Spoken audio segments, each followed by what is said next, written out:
such a powerful piece and so important and vital that as a community we hold space for each other and through our traumas and the self-expression that comes from that artistry that was interwoven through pain and healing is incredible.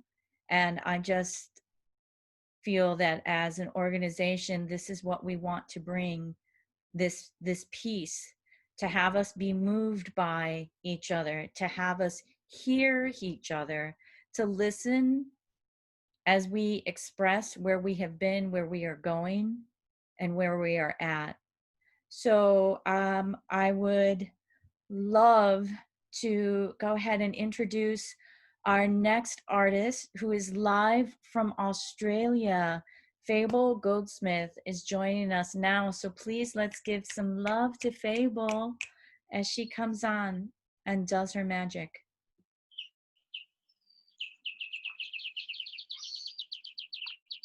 Hello, can you hear me?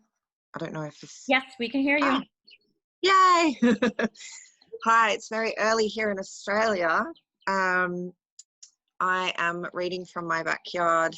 My neighbours have 3 kids under 5, so hopefully you can hear me because they can be a bit noisy this time in the morning. Alrighty, so thank you so much for having me. I'm really excited to be here. I have a few poems to read you today.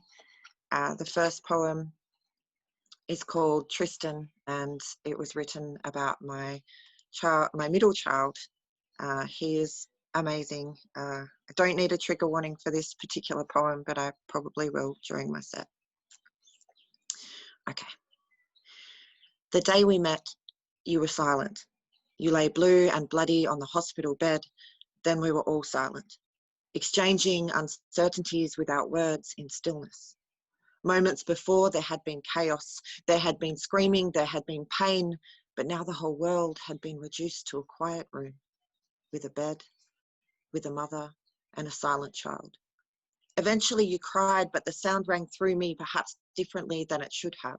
For even with your tiny body cradled within my arms, the space between us was so vast, it had your tears drown out the sound. My arms broke under the weight of you. I broke under the weight of silence. Call it intuition, call it postnatal depression. Doctors would later call it autism, but in the years that followed, you and me would find ourselves navigating a world that would take away your words before you could even make them. A world that needed boxes checked and expectations met. A world full of constructs that no longer made sense. A world that didn't have space for a silent child. We'd get lost in a system that paints people by numbers, a system that told me you were just an empty room ready to be filled if only you just talk, if only you just understand, if only you just listen. But milestones came and went without you ever meeting them. For years, you'd tick every box in red pen, and I couldn't see anything except a red pen and red tape until one night. You held my face in your tiny hands, and all of a sudden I could see you, and all of a sudden I could hear you, and I didn't need a sticker or a star to show me that you were capable, that you were remarkable, that your room was a treasury of ideas just waiting to be shared. If only the world would just be quiet. If only the world would just listen. Thank you.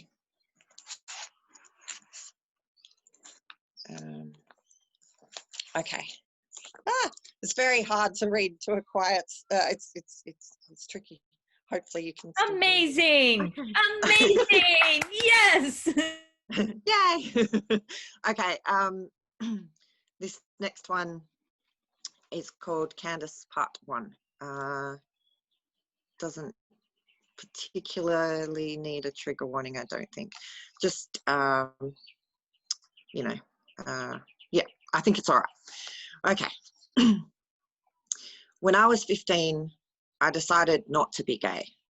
Perhaps it was the boys with bullets behind their teeth that followed me from class to class. Perhaps it was the school psychologist I told about the boys, but who responded with, if you don't want to be treated differently, don't be different. Perhaps it was my mother who cried in shame when she told me she was gay, or maybe I was 15 and I was scared. But skin has a way of remembering. And touch has its way of shaking amnesia. And years later, I found myself holding my girlfriend's hand. Still, sometimes I forget that I'm gay. Don't get me wrong, I realize I am undeniably queer. Don't get me wrong, I understand the day I was born, this world became a little more fabulous. I still fall asleep holding her hand. I still wake up just the same, but sometimes I look up. Catch the disdain of passers-by, I look up. As people shake their heads and turn away, I look up. How easy it is to forget that we do not fit within the world as our hands do within one another. How easy it is to forget that loving her is a battle we both fell into. And when 38% of our country votes no, that means that more than 1 in 3 people are fighting against us. And when on Christmas Day, my girlfriend's mother exclaims that she can understand some of the argument and that everyone's entitled to their own opinion, I realize, even if the statistics say we're winning, we're still fighting to prove our love is valid. Our hands seek each other but stall, I look up. With her eyes, she tells me not hear, see, in war you learn to speak without words. In war, you learn to assess your surroundings before you step into them. In this, I understand there's no safety in our love. In this, I understand there's no safety in us. In this, I understand loving her freely is a privilege we're yet to hold on to. Still, I remember. I remember what it was like when she was gone. I remember what it was like when my hands held nothing. And now I know loving her is a fight I will never walk away from. Loving her is a fight I will run to. So I'm holding her hand in the sunlight. I see a child around the age of 15. He sees me too. With his eyes, he asks me, is it safe? I look down, press my hand a little more into hers. I look up and I smile back, as if to say, it's worth it. Thank you. I'm going to read a couple more, but I'm going to walk myself inside because you can probably hear our wildlife. Hold on a sec. Okay, all righty, I'm inside. It's a little bit quieter. Okay, this poem is called 11, and it's about my daughter. This poem definitely does need a trigger warning for assault, sexual assault against women. My daughter just turned 11. She loves riding her bicycle, cooking, and National Geographic. She knows every kind of animal, tells me new facts every day, like how cows can sleep standing up but only dream laying down. Like there's an average of 50,000 spiders per acre in green areas. She's funny like that. Knows I'm terrified of cows and spiders, and she watches my face fall and then we laugh. And then she tells me something about kittens, searching for the light in my eyes. My daughter just turned 11, but my fear mirrors her, rising with her body as it branches upwards and outwards, claiming spaces I just wasn't ready for. See, maybe deep down I always wanted to see something of myself in her, but not like this. Numbers don't lie the way I want them to, and the maths is far too simple not to understand 3 girls in my daughter's grade 5 class will one day be raped. They don't teach those statistics in school.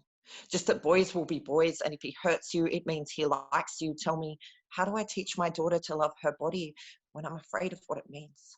Tell me, how do I teach my daughter to love her body when sometimes we're nothing more than what others want to see, less than another girl, another moving target, another name to become etched into a poem like gravestone, obituary? Tell me, when can we stop counting dead women? Tell me, when will we stop blaming dead women? My daughter just turned 11. Last week, she asked me if she could go to the park alone, and I held my breath, hoping the pressure in my chest would find my words and force them outwards. I did not have the heart to tell her the park she loves is dangerous. She watched my face fall, and desperate to find the light, she reached into her pocket with tiny hands, pulled out a key, showed me how she would use it. She really does know every kind of animal. Thank you. Okay, let's go to this one. This poem is called Home. And this poem won the XYZ Innovation in Spoken Word thing here in Australia last year, so I'm pretty proud of it. I kiss her first. I wait. In this moment, reciprocation means everything. I do not know if I can take another breath, without it. I draw her in as she kisses me back, holding on, as if I've only ever breathed underwater, how light she feels. How she fills the empty space inside my chest, how she navigates her way into my veins, turns question to meaning, meaning to answer. I surrender my body to hers, naked and honest, trembling. This is the first time I'm not afraid. The first time another body has become a safe space. We find each other in the dark as our hands reach. We find ourselves in each other, navigating new worlds under bed sheets. She tells me my body is a poem she'll never get tired of reading, a trail she'll never tire of taking. She tells me home is where we both stand. Years pass. Every time I touch her feels like the first time. I still catch my breath from her kisses. Her skin is always new. Years pass. I kiss her first, but this time she stalls, hands trembling as if holding a trigger she can't bring herself to pull. Bang. Her honesty becomes a rain of bullets and I the only target. Bang. She tells me her heart is needy, never full. Bang. She tells me her hands are travelers that have wandered from my touch. Bang. She tells me she still loves me and tells me she loves more than I can ever be in the same breath. In this, I know my body has become a map she learned too well. My story, a magic trick she's seen too many times. In this, I know I will never be enough. I stay, desperate for the chance that one day she will settle, that someday homesick she'll catch the first flight back to me. I stay. I do not know where else to go. Now every time I touch her feels like the last time, like I'm holding water in my hands too tightly. She's gone, too gently she's gone. I just want to go home. Every day I try to change. I try to make myself brand new, but my body, it always betrays me. It can never be anything more than it is. Nothing more than a poem she learned by heart so many years ago. Thanks so much, everyone. Wow, just incredible, your honesty and just the truth of everything that you express. Just absolutely moving and beautiful and um, just powerful. And that's what I'm reading too. And I'm thinking the same thing. So thank you so much for joining us and getting up so early in Australia to be a part of this event. We're so grateful to have and hold space for you and your experiences and for your truth. So we're so blessed for that. And we are heading towards the end of our program. We have two more um, performances. Our next performance is from Bitane, and we're going to watch her. And she is a poet and an urban planner. She has performed in various poetry jams, open mic events, and artist sessions.